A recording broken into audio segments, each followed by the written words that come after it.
Hello everyone, welcome to concept decoder.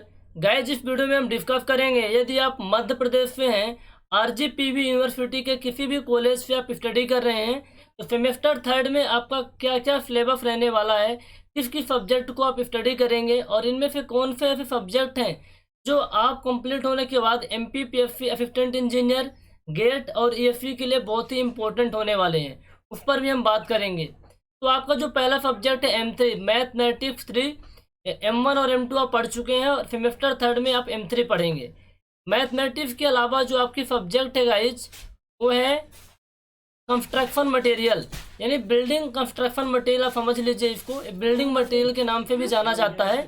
ठीक है, इसमें जो चैप्टर 1 रहने वाला है, इसमें stone, brick, mortar and concrete के बारे में पढ़ेंगे।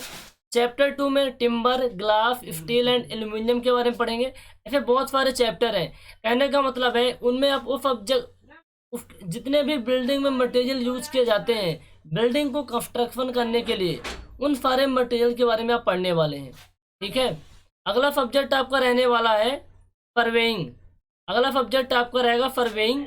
सर्वेइंग में भी आप बहुत इंपॉर्टेंट चीज़ें पढ़ेंगे। Surveying, labelling, theodolite traversing, tacheometry, curves, hydrographic survey, building planning and architecture, ये अगला सब्जेक्ट है। इसके अलावा जो आपका सब्जेक्ट रहेगा वो रहेगा स्ट्रेंथ ऑफ मटेरियल। तो 5 सब्जेक्ट आप स्टडी करोगे सेमेस्टर थर्ड में।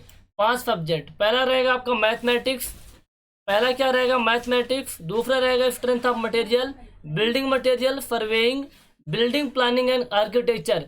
तो इन 5 सब्जेक्ट में से जो 4 सब्जेक्ट इसमें लिखे हुए हैं, mathematics, strength of material, building material and surveying, ये तो competitive exam point of view से बहुत इंपॉर्टेंट है। आप गेट के लिए प्रिपेयर करोगे, ईएससी के लिए या फिर असिस्टेंट इंजीनियर के लिए प्रिपेयर करोगे, तो ये चारों सब्जेक्ट आपके लिए बहुत इंपॉर्टेंट होने वाले हैं। और जो स्ट्रेंथ ऑफ मटेरियल है ना, इसमें आप कितने भी स्टार लगा लो कम है। ये 5 स्टार सब्जेक्ट है। यदि आपको स्ट्रेंथ ऑफ मटेरियल समझ में आ गई, कहने का मतलब है कि आप स्ट्रेंथ ऑफ मटेरियल को समझ लिए, तो सिविल इंजीनियरिंग का 80% civil engineering strength of material पे टिकी हुई है। स्ट्रेंथ ऑफ मटेरियल पढ़ लोगे तो theory of structure, RCC, steel design, fluid mechanics, ये सारे सब्जेक्ट आपको बहुत बेहतरीन समझ में आने वाले हैं। Strength of material is very very important subject. और इसके अलावा आपको सबको पढ़ना है 4 सब्जेक्ट। और जो बिल्डिंग प्लानिंग एंड आर्किटेक्चर है, प्रैक्टिकल, यानी जैसे आप प्रैक्टिकल चीज़ें हैं कि बिल्डिंग का प्लान कैसे करते हैं, इनको हम किस तरीके से डिजाइन करते हैं। डिजाइन तो नहीं आता, बेसिकली प्लानिंग आता है। तो ये आपका जो प्राइवेट जॉब करते हैं आप जब पास आउट होने के बाद, तो वहाँ आपके लिए बहुत ही हेल्पफुल होता है। तो इसको भी पढ़िए, लेकिन competitive exam point of view से 4 सब्जेक्ट इंपॉर्टेंट है। ठीक है, तो बहुत अच्छे से पढ़ना है, गेट और ईएससी के हिसाब से पढ़ना है। और कॉन्सेप्ट डिकोडर में इन चारों सब्जेक्ट के बहुत ही अच्छे वीडियो लेक्चर अवेलेबल हैं। यदि आपको स्टडी करनी है तो सारे सब्जेक्ट के आपको डेमो लेक्चर मिल जाएंगे। बहुत ही रिजनेबल प्राइस है। अब मान के चलिए 4 सब्जेक्ट आप पढ़ोगे तो 2000 में आपको चारों सब्जेक्ट मिल जाएंगे। और इसका जो वैलिडिटी है ना, लाइफ टाइम रहेगा। लाइफ टाइम आप कंप्लीट हो जाएगा। इसके बाद कॉम्पिटिटिव एग्जाम की प्रिपेयर करेंगे, उसमें भी फुल डाउट सपोर्ट अवेलेबल है।